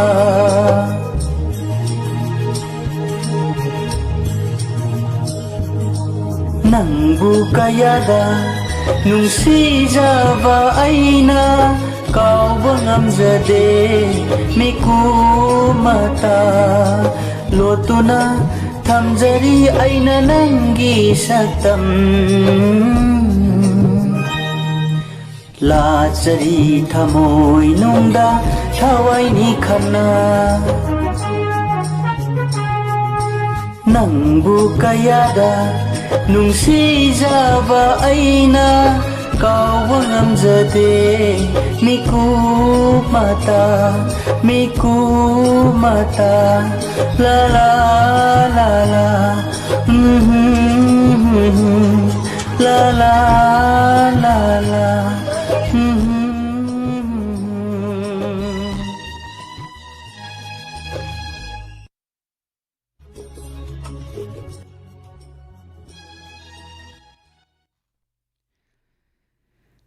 ꯊꯥꯒꯠꯆꯔꯤ ꯉꯁꯤꯒꯤ ꯊꯧꯔꯝ ꯑꯁꯤꯗ ꯃꯌꯥꯝꯅ ꯑꯩꯈꯣꯏꯒꯤ ꯁꯛꯆꯈꯤꯕ ꯏꯁꯩ ꯃꯇꯦꯛ ꯍꯥꯏꯖꯕ ꯇꯥꯏ ꯏꯁꯩꯁꯤꯗ ꯃꯌꯥꯝꯅ ꯄꯨꯛꯅꯤꯡ ꯊꯧꯒꯠꯄꯤꯔꯛꯄ ꯑꯩꯈꯣꯏꯒꯤ ꯃꯥꯏꯀꯩꯗꯒꯤ ꯉꯝꯈꯩ ꯂꯩꯇꯅ ꯊꯥꯒꯠꯆꯔꯤ ꯉꯁꯤꯒꯤ ꯏꯁꯩꯁꯤꯡ ꯑꯁꯤ ꯁꯛꯆꯕ ꯃꯇꯝꯗ ꯃꯌꯥꯝ ꯁꯣꯏꯈꯤꯕ ꯂꯥꯟꯈꯤꯕꯗꯃꯛ ꯌꯥꯎꯏ ꯏꯁꯩ ꯑꯁꯤꯒꯤ ꯀ꯭ꯔꯦꯗꯤꯠ ꯈꯨꯗꯤꯡꯃꯛ ꯍꯥꯏꯖꯕ ꯇꯥꯏ ꯁꯩꯁꯛꯄ ꯁꯩꯁꯛꯄꯤ ꯍꯨꯏꯗ꯭ꯔꯣꯞ ꯅꯥꯎꯕꯣꯏ ꯑꯃꯗꯤ ꯃꯥꯏꯕꯝ ꯔꯣꯁꯤꯕꯤꯅꯥ ꯑꯅꯤꯗ ꯀ꯭ꯔꯦꯗꯤꯠ ꯈꯨꯗꯤꯡꯃꯛ ꯄꯤꯖꯒꯦ ꯑꯗꯨꯒ ꯉꯁꯤꯒꯤ ꯗꯥꯏꯃꯟꯗ ꯏꯁꯩ ꯁꯛꯅꯁꯤ ꯍꯥꯏꯔꯤꯕ ꯊꯧꯔꯝ ꯑꯁꯤꯁꯨ ꯃꯇꯥꯡ ꯑꯁꯤꯗ ꯂꯣꯏꯁꯤꯟꯖꯔꯒꯦ ꯊꯧꯔꯝ ꯇꯥꯕꯤꯔꯤꯕꯁꯤꯡ ꯃꯤꯠꯌꯦꯡ ꯇꯥꯕꯤꯔꯤꯕꯁꯤꯡ ꯄꯨꯝꯅꯃꯛ ꯍꯧꯖꯤꯛꯀꯤ ꯑꯣꯏꯅꯗꯤ ꯃꯇꯥꯡ ꯑꯁꯤꯗ ꯗꯥꯏꯃꯟꯗ ꯏꯁꯩ ꯁꯛꯅꯁꯤ ꯍꯥꯏꯔꯤꯕ ꯊꯧꯔꯝ ꯑꯁꯤ ꯂꯣꯏꯁꯤꯟꯖꯔꯤ ꯉꯁꯤꯒꯤ ꯊꯧꯔꯝ ꯑꯁꯤꯗ ꯀꯣꯜ ꯇꯧꯕꯤꯔꯛꯂꯒ ꯀꯣꯜ ꯂꯥꯏꯟ ꯇꯥꯟꯅꯗ꯭ꯔꯕꯁꯤꯡ ꯀꯣꯜ ꯐꯪꯍꯧꯗ꯭ꯔꯕꯁꯤꯡ ꯃꯌꯥꯝ ꯏꯁꯥꯒꯤ ꯄꯨꯛꯅꯤꯡꯗ ꯍꯟꯊꯕꯤꯕ ꯀꯔꯤꯒꯨꯝꯕ ꯑꯃꯠꯇ ꯂꯩꯕꯤꯒꯅꯨ ꯃꯊꯪꯒꯤ ꯊꯧꯔꯝ ꯑꯃꯗꯁꯨ ꯑꯗꯣꯝꯅ ꯀꯣꯜ ꯇꯧꯕꯤꯔꯛꯎ ꯑꯗꯨꯒ ꯏꯁꯥꯒꯤ ꯈꯣꯏꯗꯥꯖꯕ ꯄꯥꯝꯕꯤꯕ ꯏꯁꯩꯁꯤꯡ ꯁꯛꯄꯤꯗꯨꯅ ꯉꯁꯤꯒꯨꯝꯅ ꯊꯧꯔꯝꯁꯤꯡ ꯁꯔꯨꯛ ꯌꯥꯕ ꯉꯝꯕ ꯑꯣꯏꯕꯤꯌꯨ ꯍꯥꯏꯕ ꯋꯥꯐꯝꯁꯤ ꯊꯝꯖꯔꯒ ꯍꯧꯖꯤꯛꯀꯤ ꯑꯣꯏꯅꯗꯤ ꯏꯁꯩ ꯁꯛꯅꯁꯤ ꯍꯥꯏꯔꯤꯕ ꯊꯧꯔꯝ ꯑꯁꯤ ꯃꯌꯥꯝꯗꯒꯤ ꯂꯣꯏꯁꯤꯟꯖꯅꯕ ꯑꯌꯥꯕꯁꯤ ꯂꯧꯖꯔꯤ ꯊꯧꯔꯝ ꯇꯥꯕꯤꯔꯤꯕꯁꯤꯡ ꯃꯤꯠꯌꯦꯡ ꯇꯥꯕꯤꯔꯤꯕꯁꯤꯡ ꯑꯔꯣꯏꯕ ꯑꯣꯏꯅ ꯑꯃꯨꯛ ꯍꯟꯅ ꯈꯨꯔꯨꯝꯖꯔꯤ